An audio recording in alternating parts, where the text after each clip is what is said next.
Okay. I did that fade manually because I'm stupid. Anyways, welcome to episode 2 of Deep Thoughts with Ratman. I didn't know the next time that I would be doing this, but I guess I'll just do this once a month. Never mind, I didn't do one last month. Once every 2 months, apparently. This is... maybe I'll try to do them once a month from now on. But, yeah, so for today's thoughts, this month's thoughts, I had a lot, but then I did a lot, and I forgot them. Oh yeah, one thing I was talking about to myself that I started writing a script for, I don't know if I'm going to turn it into a video, so I might as well talk about it here. But, pretty much just that. I was just, like, doing a little video, or I was, like, writing something about, like, why are there so many, like, the comedy to horror pipeline that has recently, shown up. I say recently, but it hasn't been that recent. Like, I'm sure, I feel like I remember even in the past, there was this weird thing where a lot of comedians would start making horror movies. Specifically, people in the sketch comedy sphere. Not like stand-up comedians, but people that make sketch comedies, you know? So they already have some knowledge of script writing and directing and whatnot. And I got to thinking about that stuff, and I was like, you know what? Comedy, people don't give comedy enough credit, specifically sketch comedy, for how much effort, for like how good you actually have to be at filmmaking. You at least need to have one of these like 3 main techniques perfected, which would be like timing, direction, and writing. Direction mostly just means like so for me, direction mostly means the visual storytelling, you know, where the camera's placed, how the camera moves, any VFX put in, or, well, not VFX, but like any filtering, you know, like color grading and whatnot. All that stuff goes into directing for me. Timing, on the other hand, is more about, you know, the timing of sentences. And then writing, pretty obvious, just like the dialogue. You know, you like to have a really good sketch, you at least have to have one of those 3 things, one of those 3 techniques perfected. You know? For instance, like I was talking about the Zach Aoyama from Dropout TV. Because there's that whole thing of like the defendant who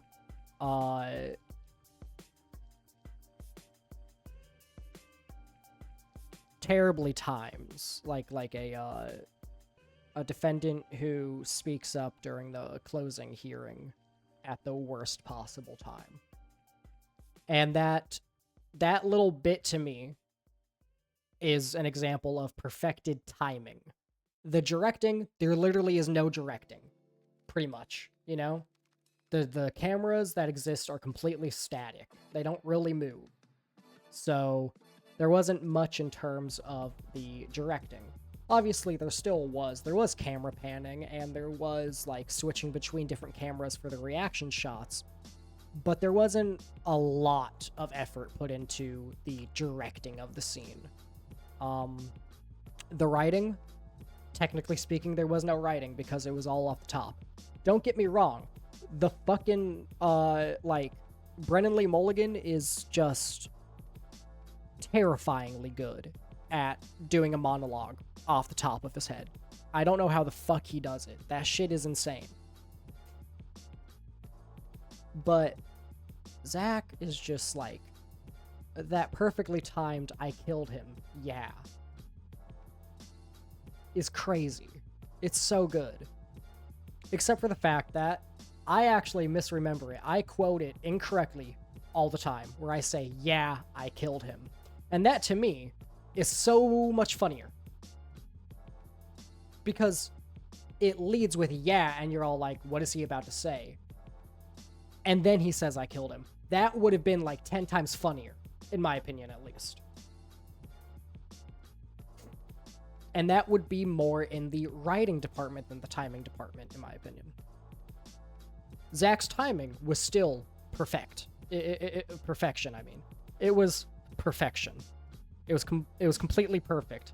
That is an example of perfected timing when the other two techniques are just kind of missing.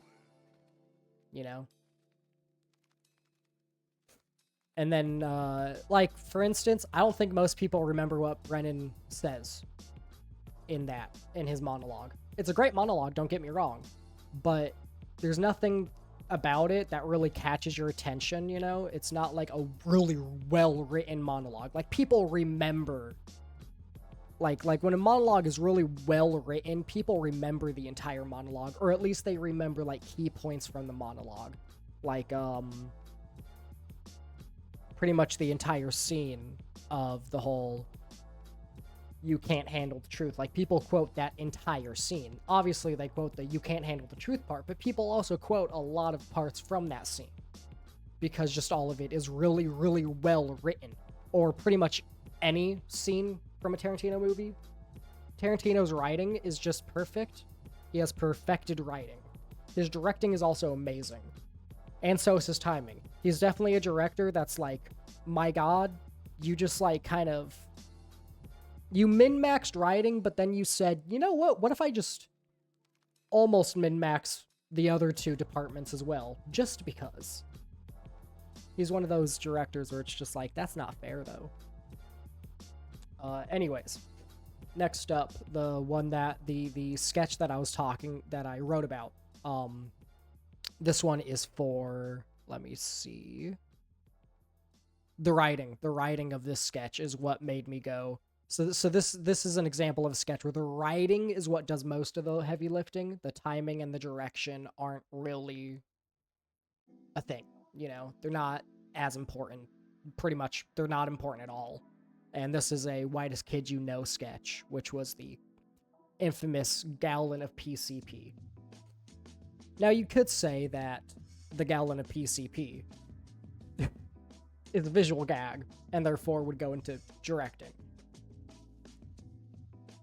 But I feel like, just if you were to have it be a black screen, the writing is so fucking funny that you could have it be a black screen and it would be goddamn hilarious to watch. That's kind of thing, you know? For timing, for instance, you can't really do anything like that. I mean, you can for timing, for instance. You could black out the screen and listen to Zach say, I killed him, yeah. You know, you could listen to that whole thing and it would be fucking hilarious still. So, you know, directing completely unnecessary for that one.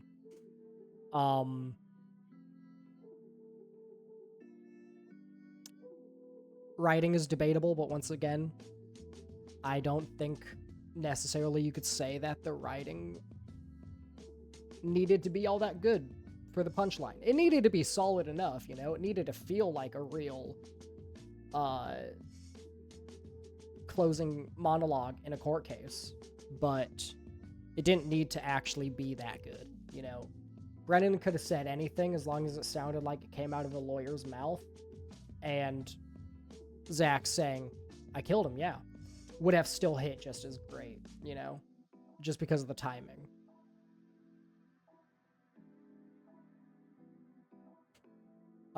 But yeah, so for The Wise Kid You Know, the gallon of PCP, that one, the writing is just amazing because it has the Tarantino-esque writing. The way that I think, like, the way that Tarantino writes is he has, at least for the most part, you know, ignoring movies like Django Unchained and fucking, what's it called?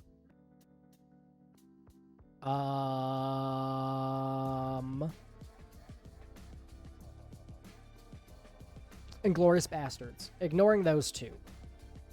His peak of writing, for instance, with Reservoir Dogs and Pulp Fiction, and there's a third one that I'm thinking of, but I can't remember the name at the moment. My mind is Tarantino movies. In order, yeah. Quentin Tarantino films. Let's see. So, Reservoir Dogs, Pulp Fiction. I haven't watched Kill Bill, so I can't really say. But, I would assume Once Upon a Time in Hollywood probably also follows this, but yeah, I guess the only two I'm thinking of are Reservoir Dogs and Pulp Fiction. So, in both of those movies, but more, Reservoir Dogs doesn't have as many comedy bits, so I'm gonna focus more on Pulp Fiction here when it comes to the writing, Tarantino's writing. What made the writing in Pulp Fiction so amazing, and in a lot of his movies, it's so amazing, is because of the fact that the characters are in these absurd situations, but they talk so fucking nonchalantly. You know? Like, they talk like it's a normal Tuesday. But they're talking about the craziest things. And it engrosses you, it like, allows for the suspension of disbelief, because I think what makes good suspension of disbelief is when the characters in the movie act like everything is normal. You know? That's what makes really good suspension of disbelief. It doesn't have to be every character. You can have the normal guy character who's like, what the fuck is going on? But you need at least a couple characters who are just like, nah, this is a normal Tuesday, brother.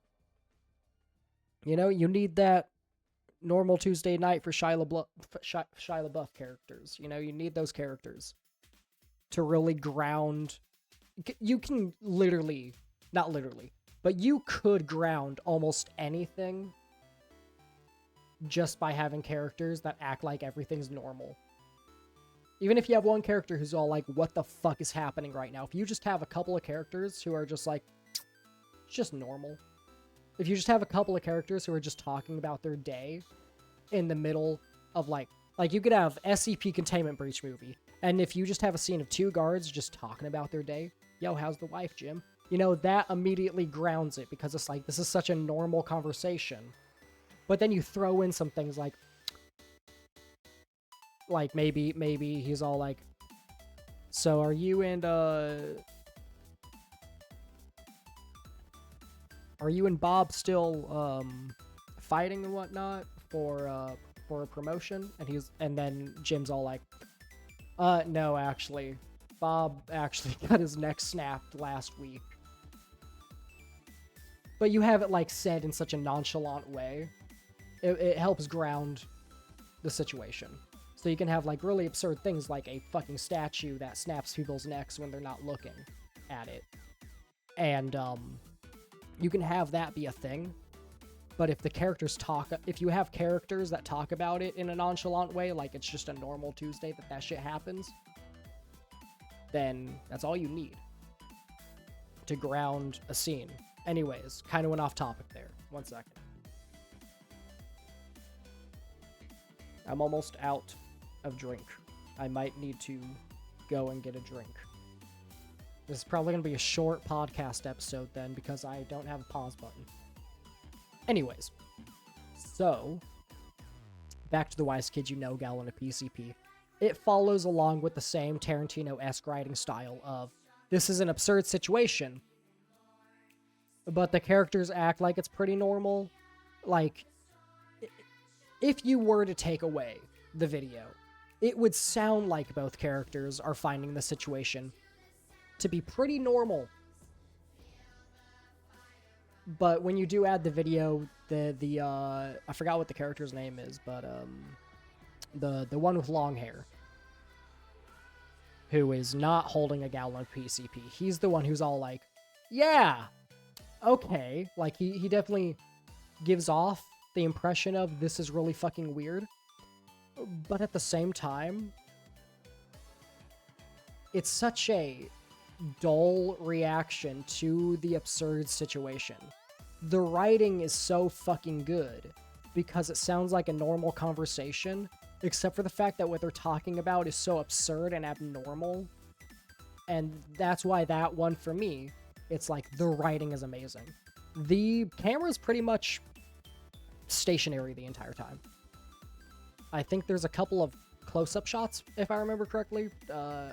Maybe there weren't, actually. I don't think I remember any close-up shots. I'm pretty sure the camera is just stationary. There might have been some close-up shots. I don't really remember.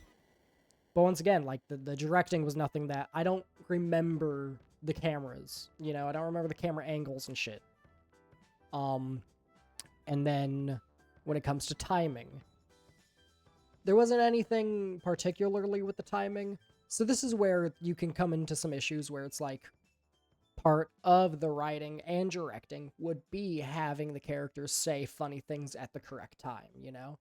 So it's kind of like timing needs directing and writing in a way, but not really. You can have well-timed jokes or well-timed lines like zingers without having good camera, or like you could have a completely stationary camera. It could be black and white, you know?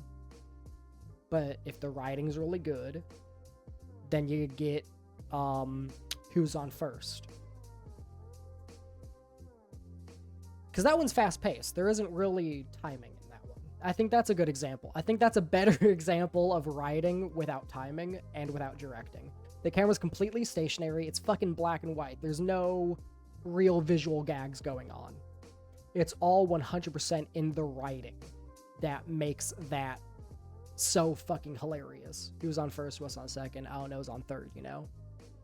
The timing doesn't really matter. The directing did not matter at fucking all. But the writing was so funny that it is a timeless bit. It's a timeless sketch. So maybe if I were to turn this into a video, I'd actually replace... I really wanted to do a Whitest Kids You Know skit.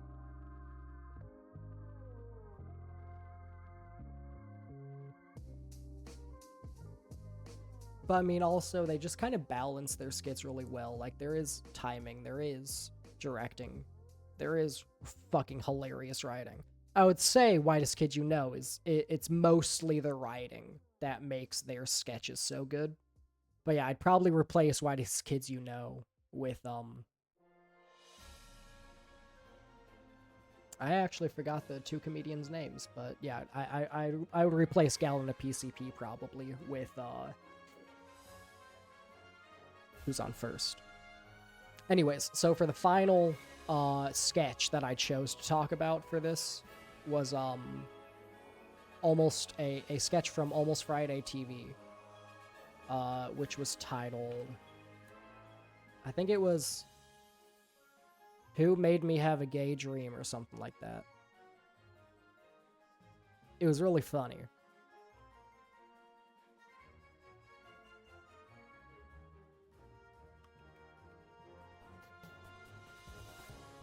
Who Made Me Have That Gay Dream? Who Made Me Have That Gay Dream? Okay, that was the title of it. Let me write that down. I forgot to add that into here, actually. We have this sketch. We have... the sketch from Almost Friday TV called Who Made Me Have That Gay Dream? Then add quotes to that.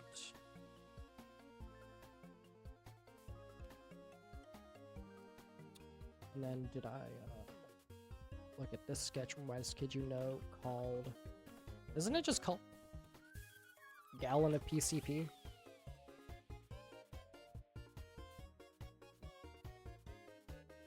And then the Zach Oyama bit didn't actually have a proper name, so I don't need to write any name down for it. I mean, I could write down the episode name, but I probably... I don't think I need to. Anyways, so yeah, Who Made Me Have That Gay Dream from Almost Friday TV. So the writing is very juvenile. It's literally a dude going, like, pointing a gun at his friends, going...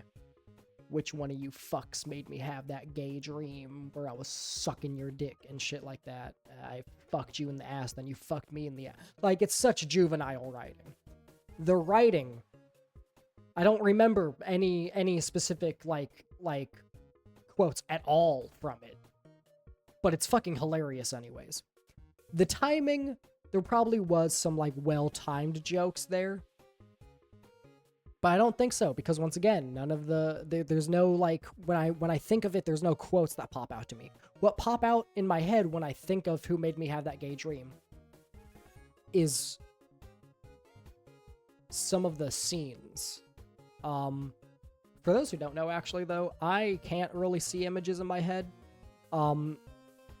Like, the best way I can describe it is I know what's going on. When I'm thinking back on, like, a memory or something, I remember the details, I don't see them.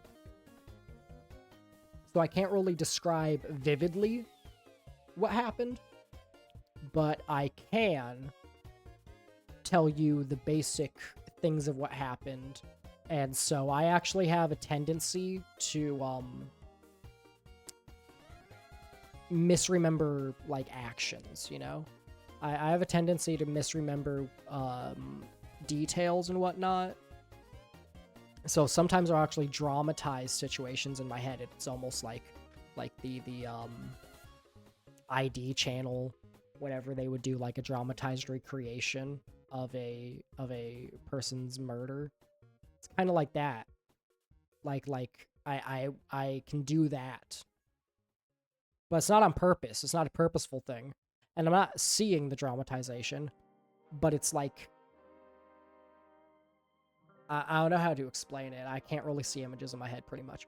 So anyways, the things I remember are like, oh yeah, it had the look of like this really dramatic scene. Like, if I were to describe what I remember it looking like, it was sort of like, I'm saying like a lot. Holy shit, what am I? A Cali girl or whatever? What are they called? Oh, there's that movie.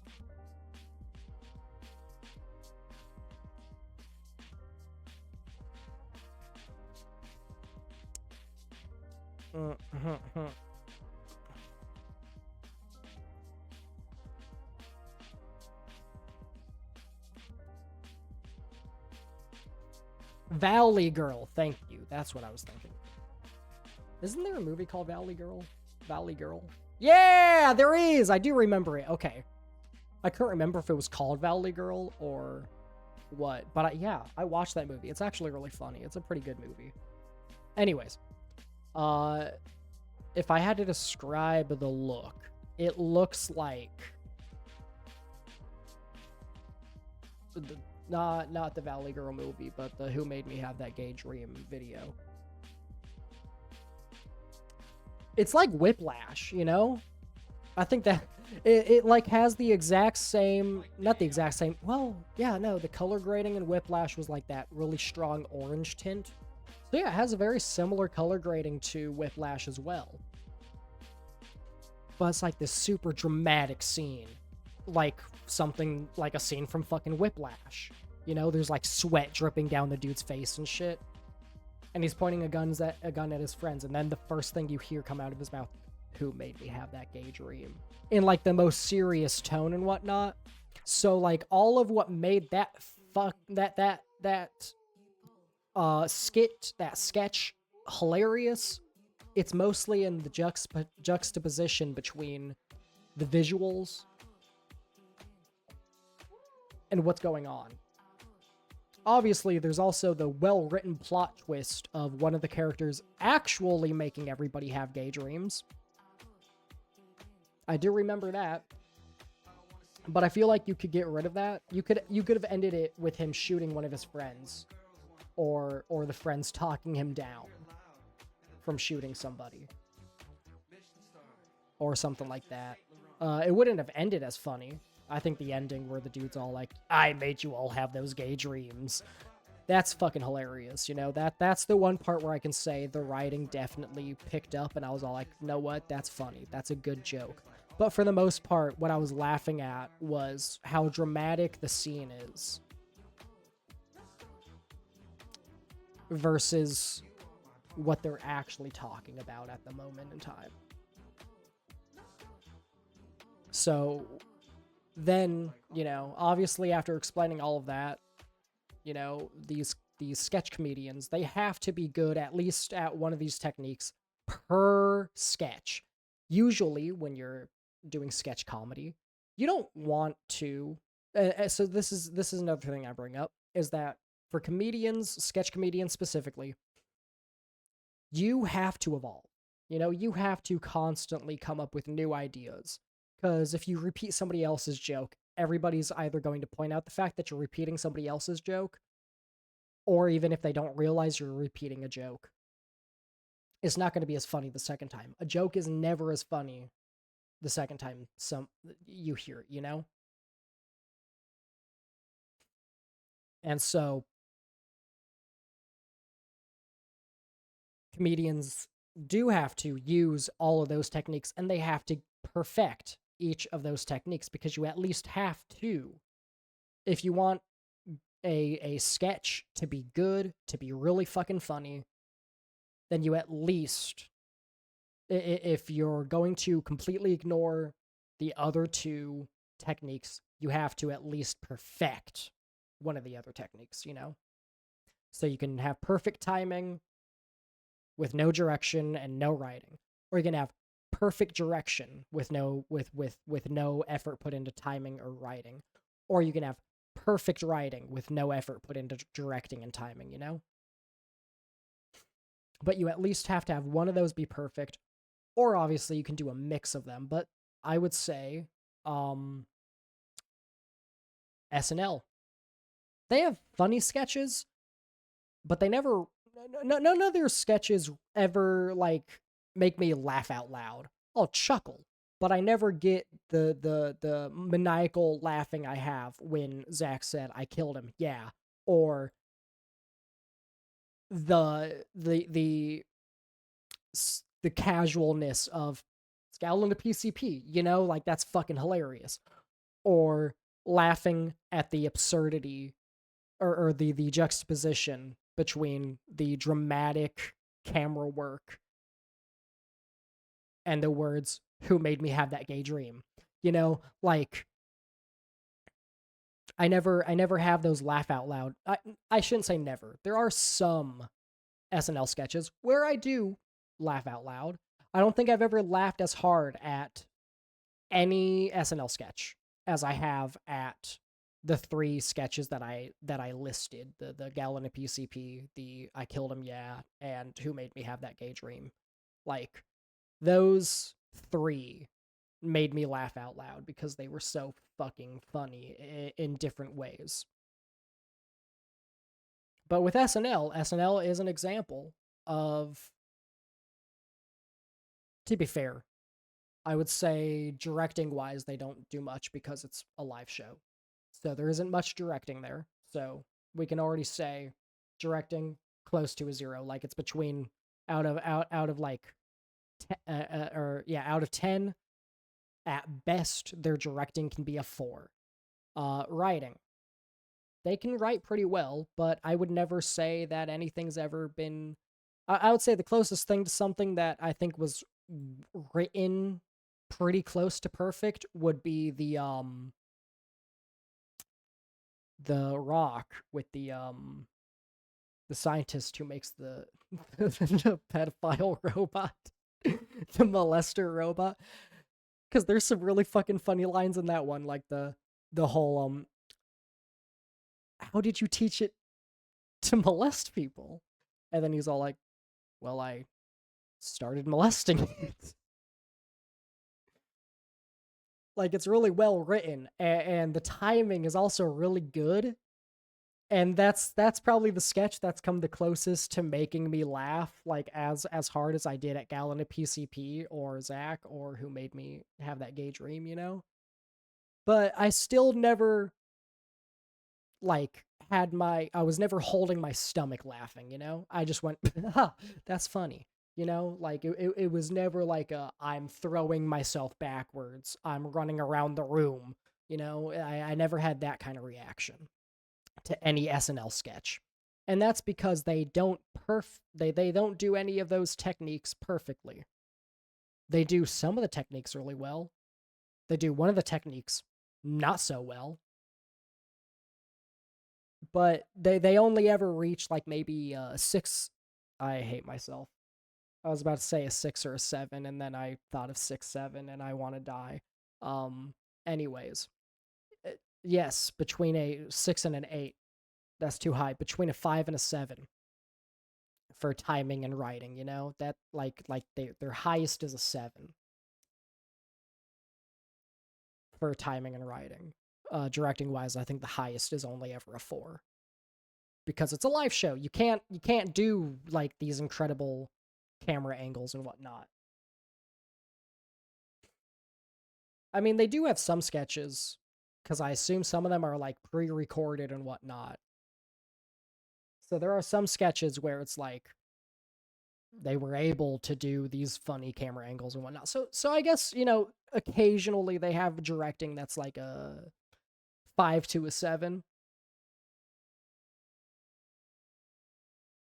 But no, most of the time, it's like if you were to look at it on a normal rating scale, you would think, oh, shouldn't this have an average overall rating then of a 7 out of 10 or like a 5 out of 10? I'm never saying 6. I If I ever say 7 or if I ever say the number 6, I'm never saying the number 7 or the number 6 afterwards. At least not immediately afterwards. I'm going to have words in between because fuck that shit. Anyways. So yeah, like for a really good sketch comedy bit, you do, in my opinion, have to have timing, direction, or writing at a 8 to a 10. If you really want a sketch that like stands out as being this shit is fucking hilarious. Now, how does this connect to horror? So, horror, similarly to comedy, sketch comedy, is a genre that needs to evolve to stay relevant. Because we've seen this time and time again at this point. Somebody does something new in horror. Everybody's all like, oh, damn, that shit got me good. I'm scared now. But then the trope gets done to death and people stop getting scared. So then the horror genre starts to die out. And then somebody new comes along and is all like, I have an idea. And, a company gives them a chance. And then they make bank because people are once again scared. And I think it comes down to the unknown, when somebody does something new, it's all of a sudden unknown. There's that unknown which creates a sense of uneasiness in people. And similarly, sketch comedians always need to be evolving, except they evolve from sketch to sketch, not every fucking 10 years.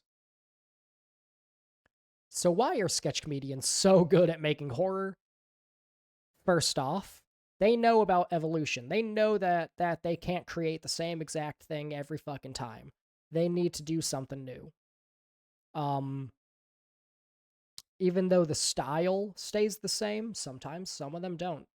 Some of them choose to have the style change as well. But for instance,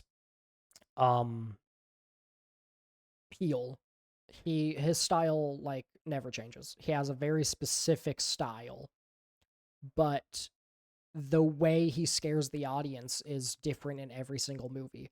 I would say Us is the only one that like I was never really scared. It was a thriller, but I was never like, oh, that's spooky. Same with Get Out. I would say the only one that's like the only movie he's created so far that has truly terrified me has been Nope. That movie is actually amazing. Like there's so many good scenes in it that are like terrifying. Specifically, the one that terrifies me the most is the fucking chimpanzee scene. Because my god, the directing of it is so good. You don't really see anything happen. You just hear the noises. And you see vaguely a blur of something happening. But you never actually see the actions happen, but the sound is so immaculately done. You pretty much know exactly what's happening at that moment in time. Or when it's panning through the audience and you actually see audience members just frozen in fear. It's so perfectly done. It is such a well-directed scene. It is a perfectly directed scene. And there's no dialogue. The beginning has dialogue, but once the horror kicks in, there is zero dialogue the entire time. So there is pretty much no, like, writing that is like, oh wow, that's spooky writing, you know? It's all in the directing. Now, does that mean it's impossible to write something that's scary? You know, write dialogue that makes you scared? Not necessarily. I would definitely say that, like, for instance, scary stories, creepypastas. There's plenty of creepypastas that are well written, you know? So you can have a scene where somebody's telling a story, and if you write that story perfectly, if you write their dialogue perfectly, oh boy, you could spook some motherfuckers. I can't think of any scenes off the top of my head that would really fit that kind of like, oh, that dialogue creeped me the fuck out, you know? Can't think of anything off the top of my head, though I'm sure it's been done. And so finally, timing. This is the technique that I think is done the most and is the one that people who specifically only ever make horror movies, they fall into the trap of only having timing be something they've perfected. And when it's timing, people start to pick up a pattern in how timing is done. Jump scares, for instance, they used to be really good, you know? Like, I would say jump scares for me stopped being scary once I watched Insidious. The first couple of jump scares got me, but then the issue came in the fact that they were overdoing it. Also, why did the music stop? Did the music stop? It did stop. Why did it stop? Oh, I only have 25 minutes of music. That's why. Okay, sorry. We're gonna have to loop this. So you're gonna get annoyed by just the rampant looping of the music. I'm sorry about this. But deal with it, bitch. Anyways. Back to what I was talking about.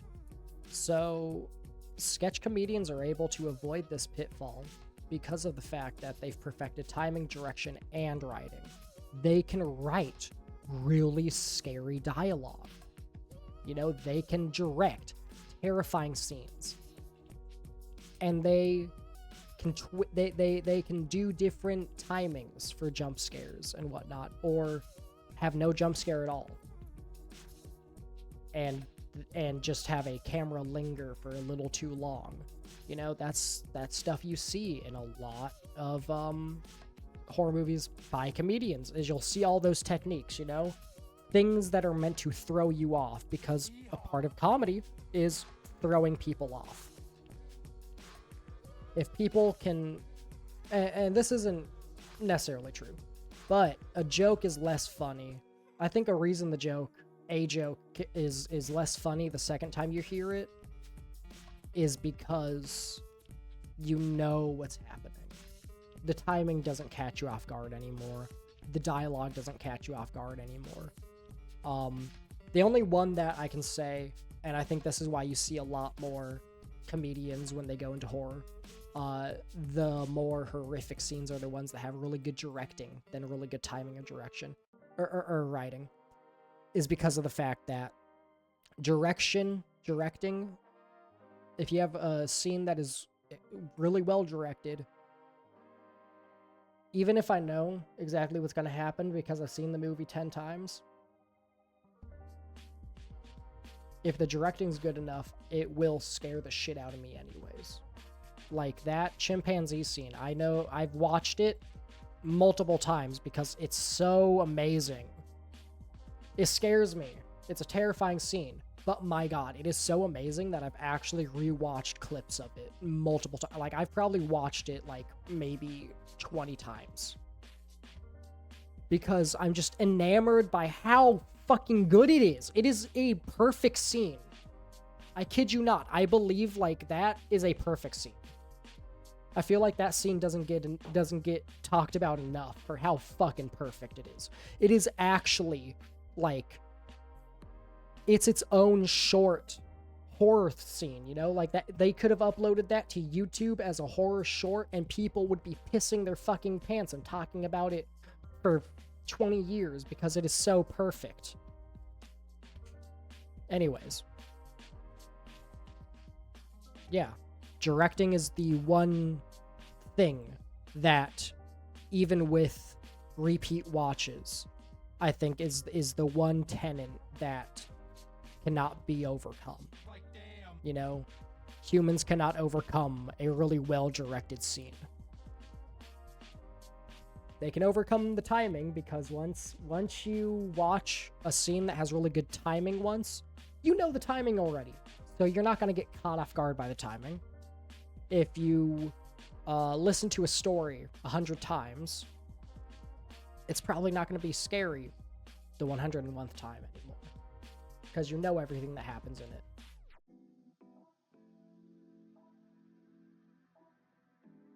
But, my God, with a really well-directed scene, there's just nothing you can do. There's no escaping the fear that comes from a well-directed scene.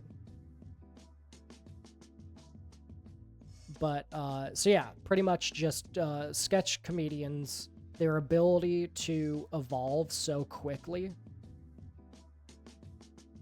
and the fact that they, for the most part, pretty much have perfected all of the 3 main techniques needed for comedy, which just so happened to coincide with the 3 techniques needed to create a good horror scene.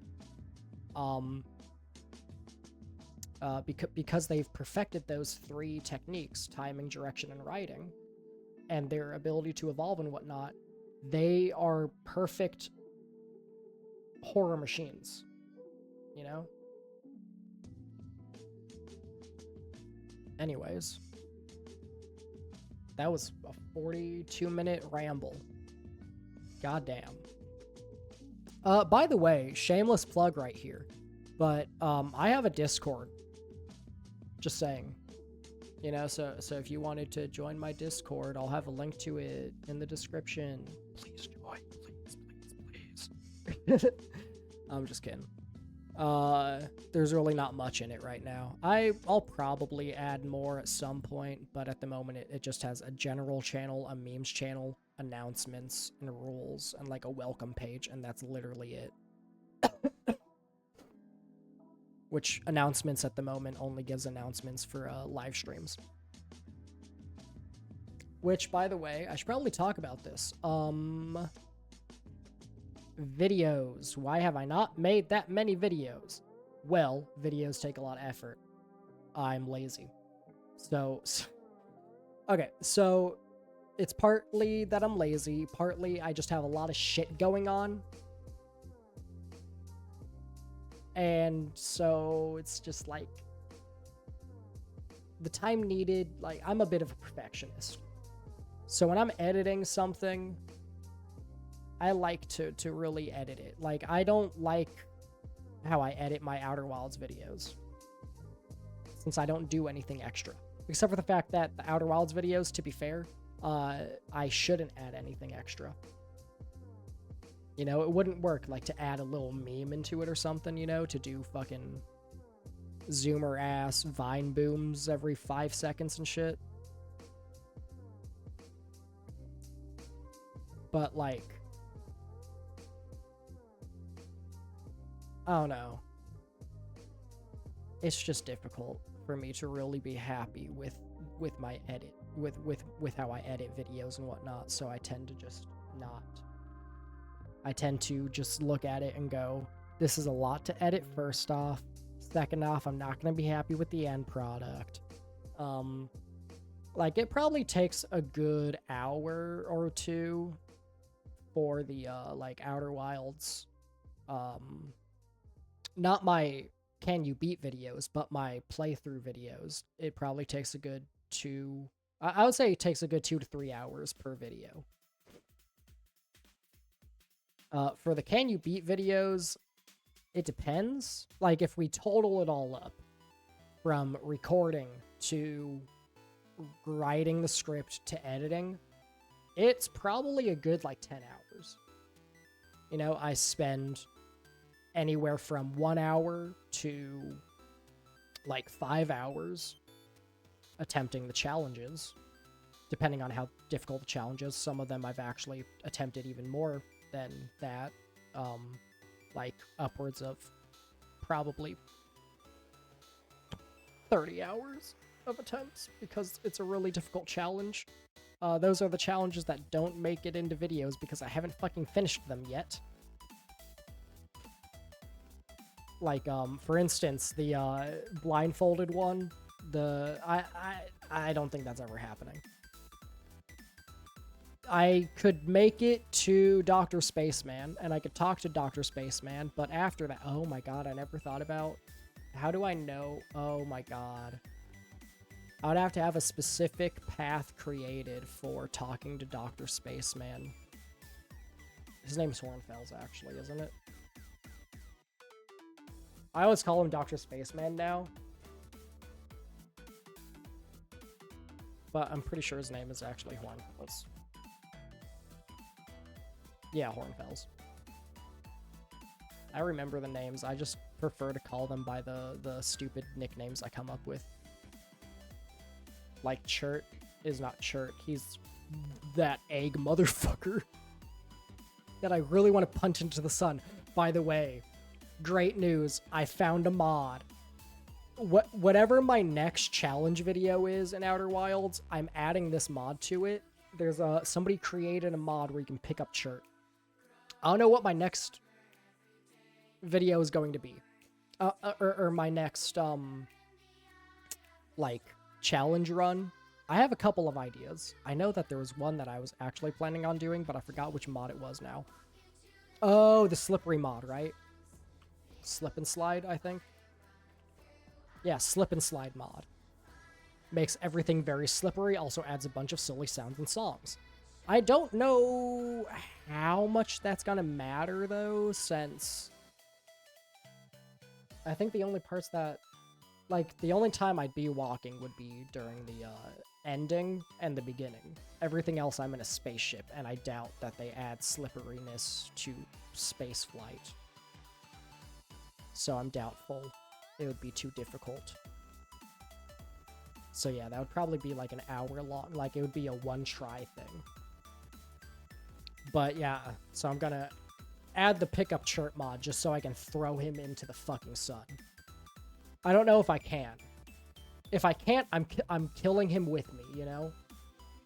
Or I guess I could just, like, hover over top of the sun or some shit, throw him out of my ship, and then fly back into my ship, you know? So, like, I take him out of my ship with me, and then I let him go to fall into the sun. And then I go back into my ship and just go, bye, bitch. Bye, you egg motherfucker. Which, by the way, the reason I hate Chert so much is because when I played that game, when I played Outer Wilds for the first time, I guessed exactly what the game was about within the first death. Within my... No, not my first death, because my first death... I don't remember how I died, but I'm 90% sure I did not die to the supernova. My second death, I died to the supernova, but I didn't see it. So I was all like, what the fuck just happened? So then I flew out.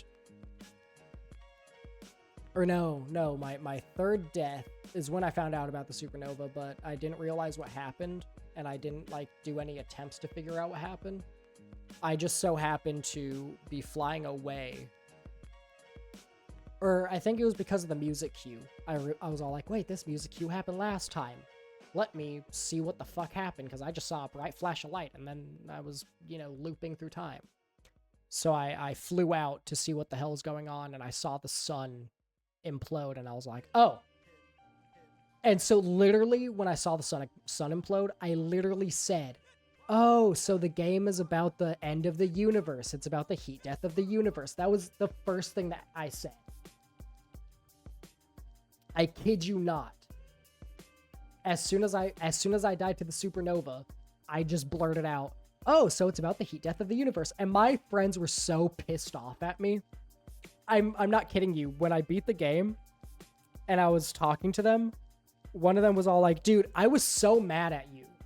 Like, they were all like, they were all like, the sun just exploded. Why did you think that it had to do with the heat death of the universe? Like, you don't know if all the other universes were still alive. And I was like, well, if our sun's exploding, I would assume that has to do with the story. Like, my explanation was something like, because our sun exploded, I have to assume that has strong story significance. And I could tell from playing so far that they were writing a story that had to do with existentialism, you know, from the Nomai's writing and whatnot. I didn't read much of it, but what I skimmed, I could pick that stuff up. And I was given the hints because my friends were all like, oh, it's the best game ever. I cried at the ending. So I went in thinking, okay, so this has an impactful ending. What would be impactful? Existentialism. Space and existentialism. Heat death of the universe. You know, it was a pretty easy thing to figure out. Which is why when I tell people about Outer Wilds, I don't tell them that I cried at the end of the game. I just say it's a really fucking good game. It's a really good space exploration game. It's a knowledge-based puzzle game. That's literally how I explain it. That's all I ever say is it's a knowledge-based puzzle game. And I always use Tunic as an example of like a knowledge-based puzzle game. Because most people that I meet who haven't played Outer Wilds, for some reason have played Tunic, or at least know of Tunic. But they either don't know about Outer Wilds, or they haven't played it. So I just say, yeah, it's like Tunic, where it's a knowledge-based puzzle game.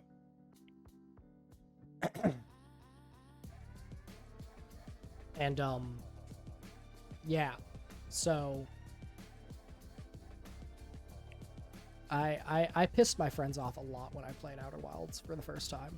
Because, for those of you that watched my, not my last live stream, but the one before that when I was playing Dreambound, I kid you not, I brute forced a lot of the puzzles. I just slammed my face into things until something worked. I just threw bodies at a problem until one of those bodies figured out the solution. And my friends hated me for that. I also I don't know why, I just have really good intuition. For instance, when I went to the prisoners area the first time, I went through the submerged structure.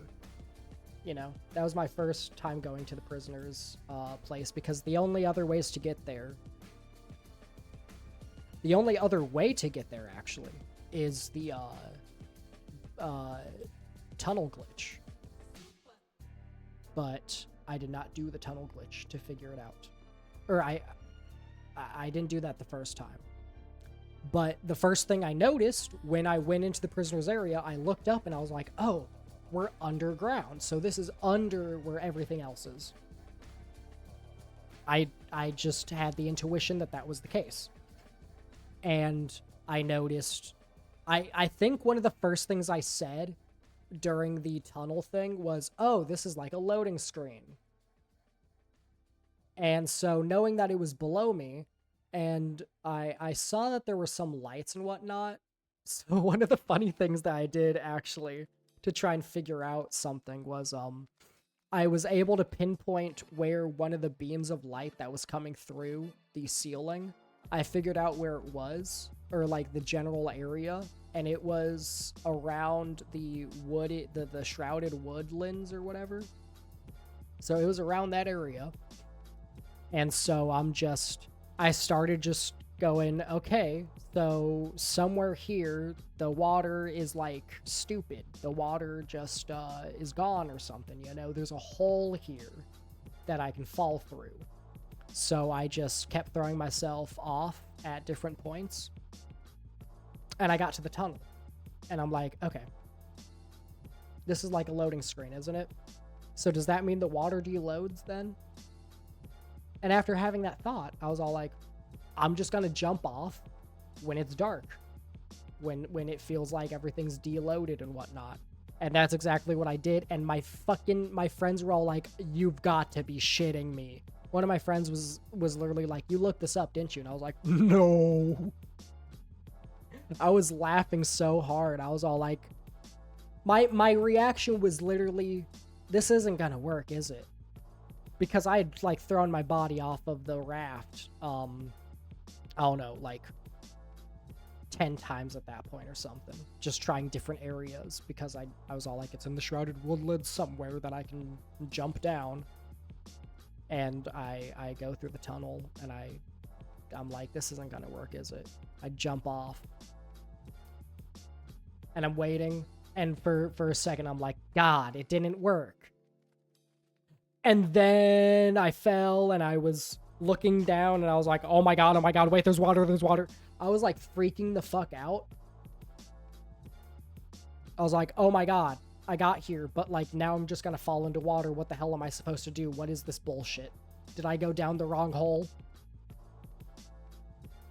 And then I had my eyes closed because I have a fear of video game water. So every time I jumped into the water when I was playing the DLC, I closed my eyes every time. But yeah, so that was that's how I figured that out, is I brute forced it. I brute forced the solution to the tunnel glitch. And yeah, so I jumped down and I was like, hey, this worked. And so yeah, I had my eyes closed, and I was all like, I don't hear anything happening. So I opened my eyes, and I was like, oh my god, I'm Jesus. And, you know, I walked to the raft, and I was like, wow, this is really cool. The fuck does this do for me? The worst thing is, so actually, before I talk about this, my friends actually had like a bet going on which glitch I would find first by pure accident. Most people had their money on me finding the Matrix glitch where you put down the lantern, because most of them just assumed I'd put down the lantern. Which is funny because I didn't. And my reason for not putting down the lantern is I assumed that if I put down the lantern, I would leave the simulation, so I just never put it down. And I don't think I just don't think I ever really... I was walking around all the time, you know? I was never really looking at the ground. I was always looking straight ahead, because I'm like, where are the ghost fuckers? But, So the funny story is, that the story that pisses me off is, after figuring out the tunnel glitch, that was the last thing I learned for realizing that I can't avoid the ghosts anymore, the inhabitants. And so I finally manned up and was all like, okay, we're gonna do this. No, wait.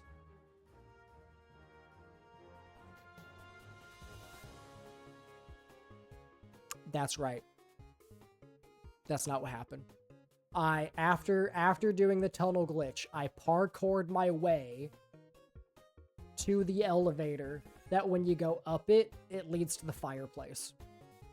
I had never even made it into that building yet, because the one time I tried, I got jump scared and I said never again. And so I was avoiding the inhabitants for the rest of the game. Up until the very end, when I had no choice but to actually walk towards them. And, you know, having to juke them and whatnot. Which is really funny. I played before the update. to how they work. And so I played with, I did not have reduced frights turned on, so they were full speed chasing me and shit. And I never did what you were supposed to do, which is, you know, be smart and conceal your light and whatnot. I didn't do that shit. I just ran past them. I legit juked them. I actually just ran circles around these bitches. And I did not get caught a single time. Once I manned up and I was just running past them, I did not get caught a single fucking time. It was the funniest thing. You know what? I think I got caught one time, and that was when you had to go to the stairwell one. It was on my way to the stairwell. There's that fucker that camps the, little cave right before the bell, the alarm bell. And, I didn't know he was there, so I ran into that bitch. Second time around, I juked his ass because I pointed my lantern at him. I did the focus beam. And so I made him come towards me. I went up some stairs. I did like a circle around the bitch, came back down, and then I went down the stairs, and then I was like, okay, we're good, we're Gucci, let's go. And then I got down there, and then there were more fuckers, and I didn't juke any of them. Well, I juked them by just running. I just kept moving.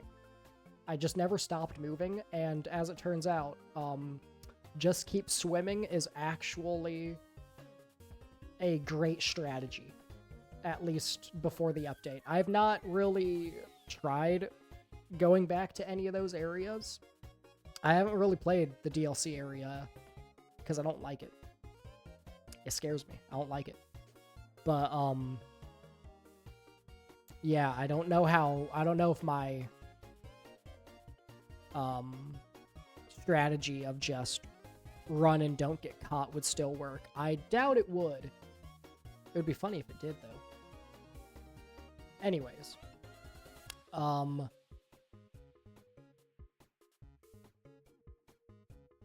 But yeah, so I did the parkour to that area. Because as it turns out, you can parkour to that area. To the fireplace elevator area. You can parkour to it. So that's what I did, is I parkoured to it.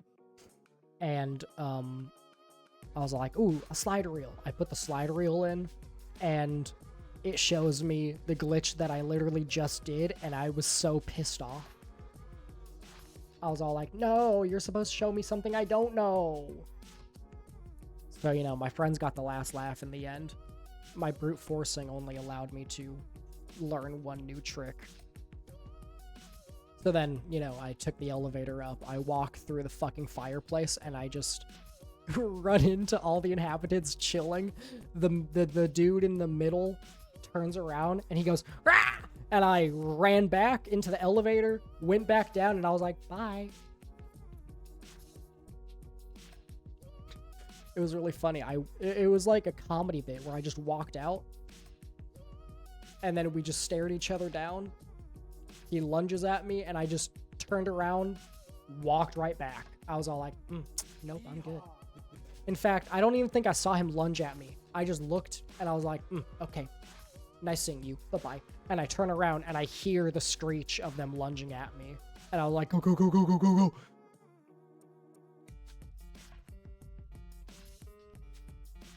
But yeah, I'm very sad. Like, I'm still mad about the fact that the one... I think they did that on purpose, though.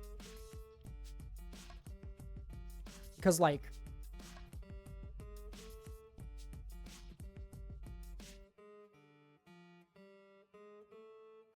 that being the only way to get that glitch... Or like, that being the only one you can parkour to, and the only way to parkour to it is to do the glitch that it shows you. I feel like they 100% did that on purpose, just for people like me. Just for fuckers like me who brute forced the base game. It's really funny. I've talked about this a couple of times. I almost brute forced my way through to the vessel. I say almost because realistically I would have gotten to the eggs and I would have went, what am I supposed to do now? But I didn't even make it that far. So one of the first planets I went to, this is really funny. I didn't go to the moon until after I beat the base game, and I was 100%ing my ship log. I did not go to what is it, Addle Rock? I didn't go to Addle Rock at all.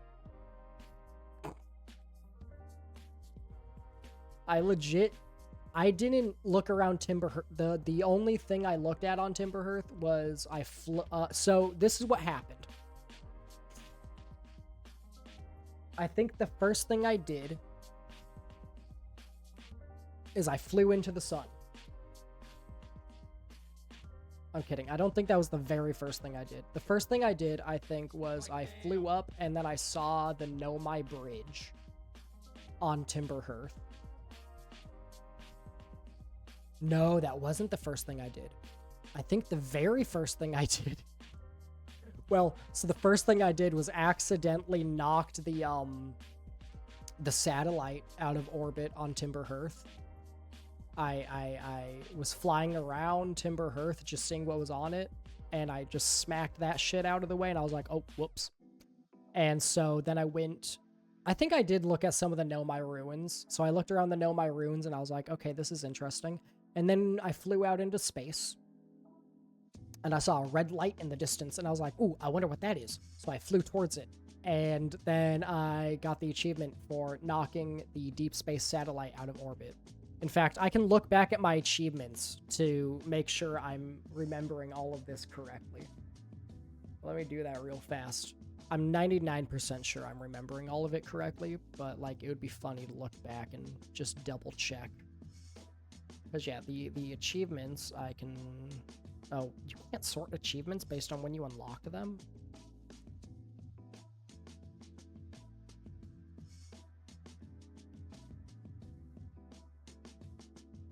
Okay, so I started playing it October 9th, and oh my god, the very first achievement I got was die in 60 seconds, actually.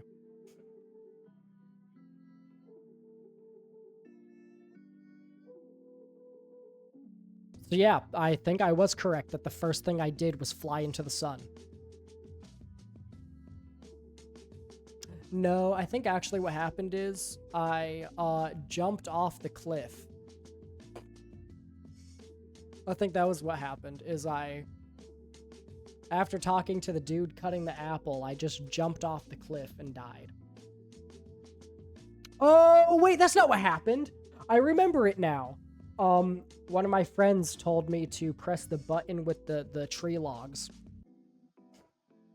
On my way to the ship, I passed by the tree logs and I was looking at them. I was like, ooh, what's this? And then one of my friends, I saw the button and one of my friends was all like, oh yeah, you should press the button. So I pressed the button and I got crushed by the fucking... I fell with the logs and got crushed by them.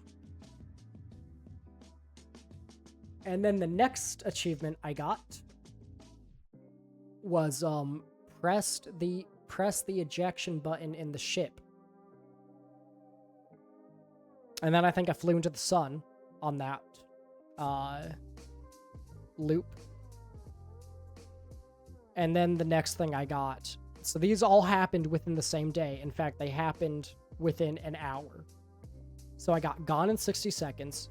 Hey, what's this button do? And then the silence cartographer. I got all of those within an hour. So I got gone in 60 seconds and at 3:31 p.m. and then the silence cartographer at 4:29 p.m. So literally within an hour, I got all three of those. Because I just saw a red light, so I flew towards it and I knocked the deep space satellite out of orbit. Is there an achievement for knocking the deorbit the Hearthian satellite? Okay, I actually got that one later than I thought. Oh, maybe I didn't... I know that I hit it, but maybe I didn't hit it hard enough to deorbit it. That's probably what happened. Okay, anyways. So yeah, that was the order of events for my first day of playing.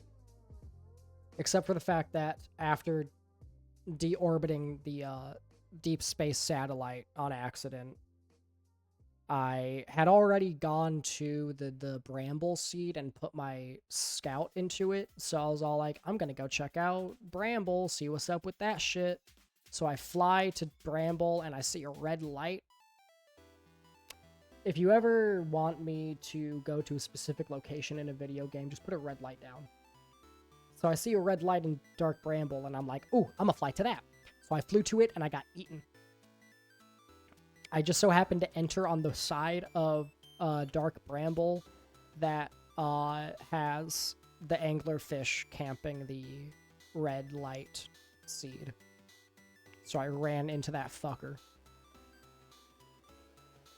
And I said, nope, never again. And I didn't touch Dark Bramble until the very end of the game. That's the other thing. If you ever want me to avoid an area, just kill me. If I die in one area in a video game, I'm never going back there until, or don't kill me, scare me. If you scare me in one specific area of a video game, I will never go back to that area unless it's absolutely fucking necessary.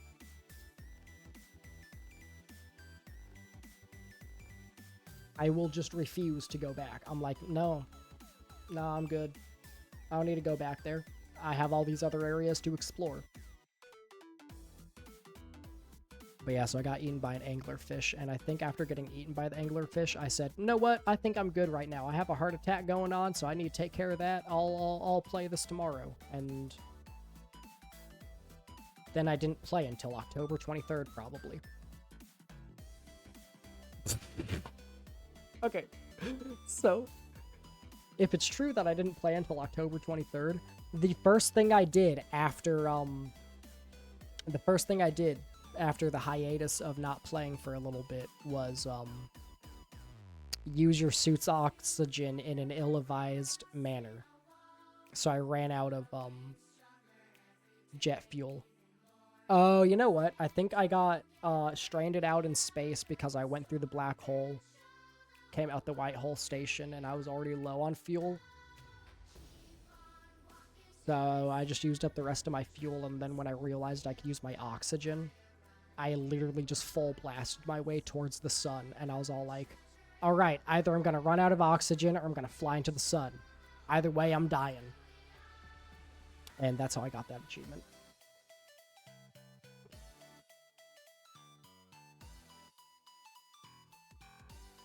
Oh my god.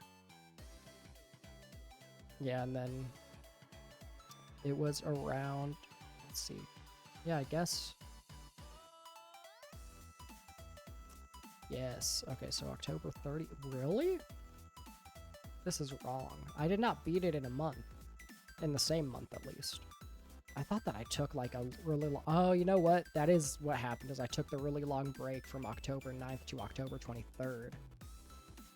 And then I guess I beat the game by...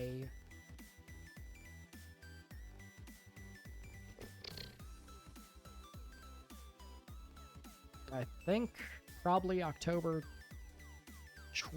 No, not 29th, because that's when I got You Met a Terrible Fate. So...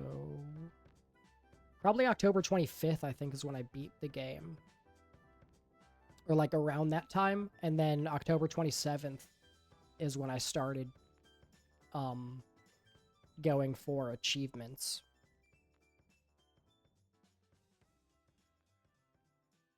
And then February 3rd is when I started going for achievements after beating the DLC. So sometime between December 7th of 2021 and February 3rd of 2022. Sometime between those few months. But yeah, I beat the DLC in January of 2022. And then I started achievement hunting all of the DLC achievements and the achievements I'd left to do for the base game February 3rd. Because I got all the rest of my achievements that I needed done February 3rd. I just spent the entire day achievement hunting. But yeah, I almost brute forced my way to the vessel.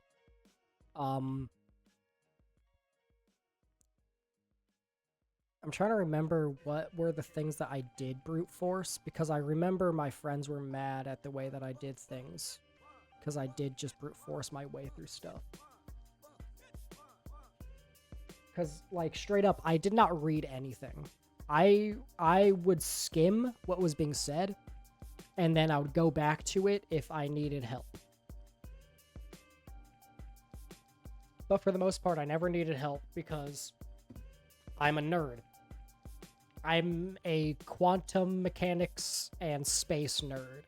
So I just I already knew a lot of the stuff that was going on in the base game.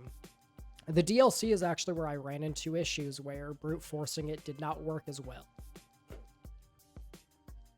It didn't work at all, pretty much, except for the one thing that I brute forced. But yeah, no, the base game I brute forced a lot. Oh, yeah, that's right. The Sun Station I brute forced in a way. And not in the way that you would think. No, I did not fly to the Sun Station. I did attempt to fly to it a couple of times, then I gave up until I went achievement hunting after beating the base game. No, the way that I brute forced the Sun Station is instead of waiting for the sand to just barely open the door to the Sun Station, I went to the Sun Station's tower while, like, there was almost no sand at the tower at that point. So, you're probably wondering, okay, how the fuck did you make it to the Sun Station then? I flew through the cacti.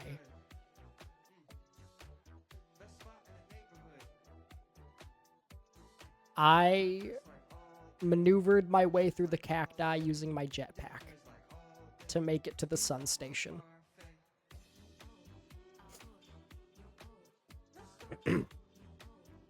So yeah.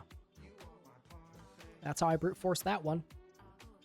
Let's see, what other puzzles did I brute force?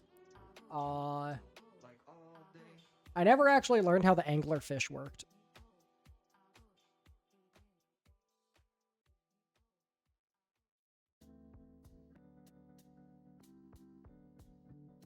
I didn't know they were blind. I thought they were asleep.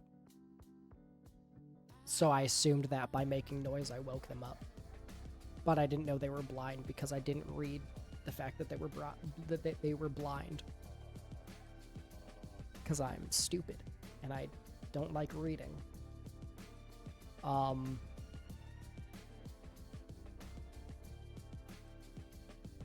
me think. What else did I brute force? Trying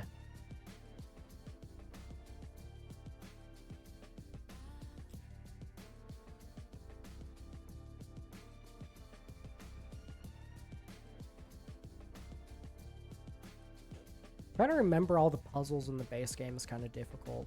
Technically, I brute forced all of the quantum puzzles because I just knew about quantum mechanics already.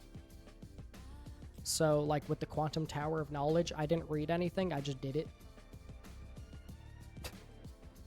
I just went in and I was all like, oh shit, I already know about all this bullshit. So I just went in and did it. Let's see what else.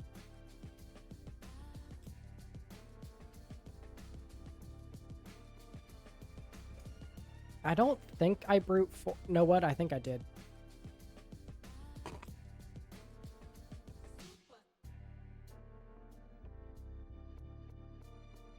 I was gonna say, I don't think I brute forced the ATP, but I think I did.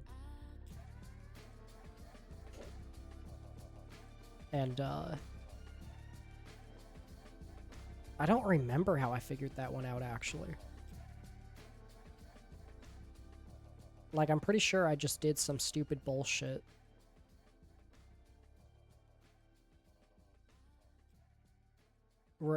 So I tried flying into it the first time, and then that didn't work, and I was like, oh, okay, well, that sucks. So then I immediately realized, okay, well, maybe I can fly into it once the sand is gone.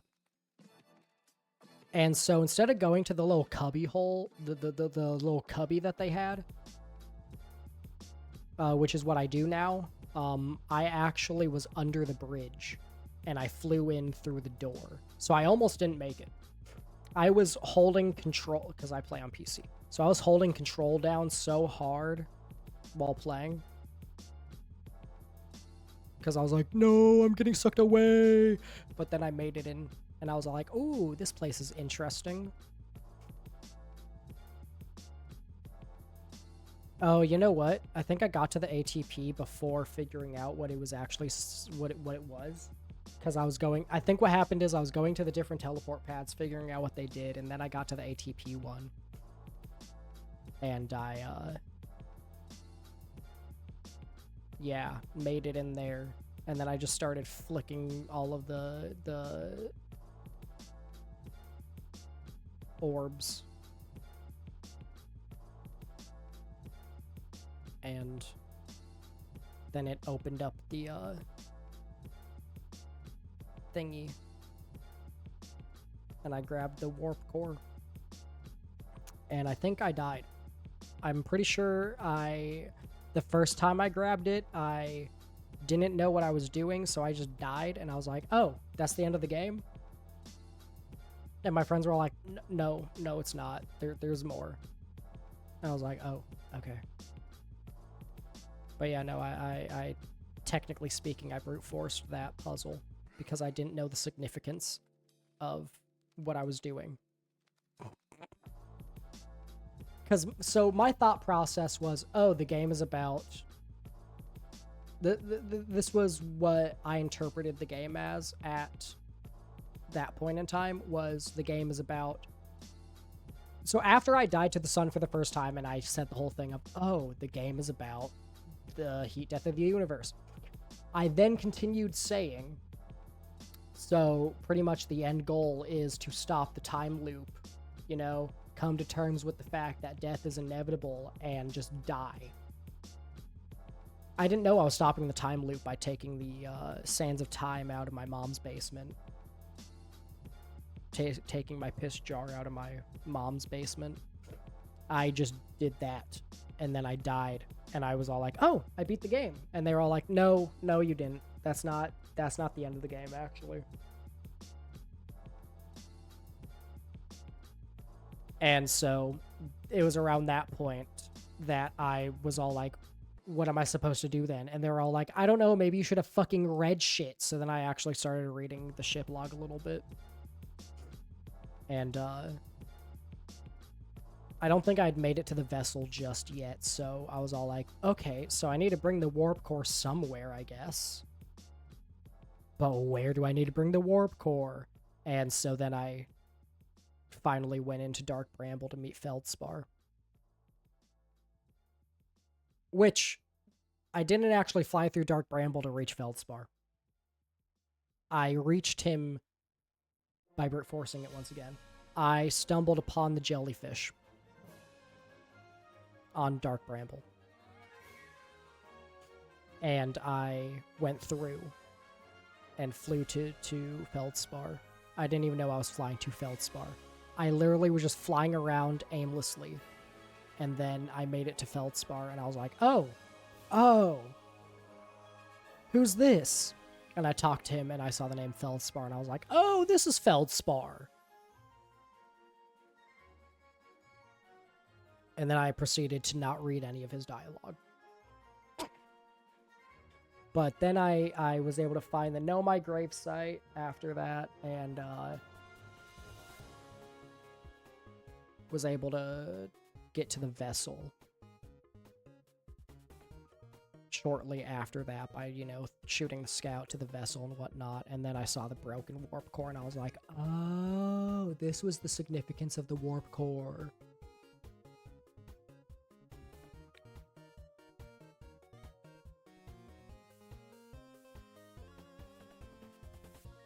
And yeah, that's how I beat Outer Wilds.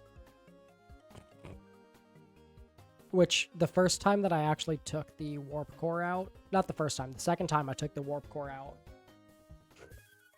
I heard the music start playing, and I thought that meant that the end of the universe, or not end of the universe, technically end of the universe, but the sun was going to explode, and I was like, oh, well, I don't have time to fly to Dark Bramble and do all this bullshit then.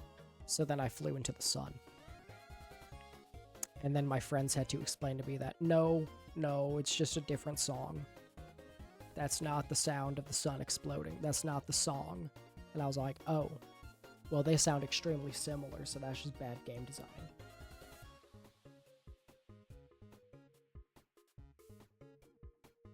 I don't actually think that. I mean, I kind of do, but I don't, you know? Anyways. God, that's a lot of rambling I've just done. This is another long, deep thoughts. This is longer than the first one, Jesus. Well, anyways. With all that being said, see you guys in the next one. Peace.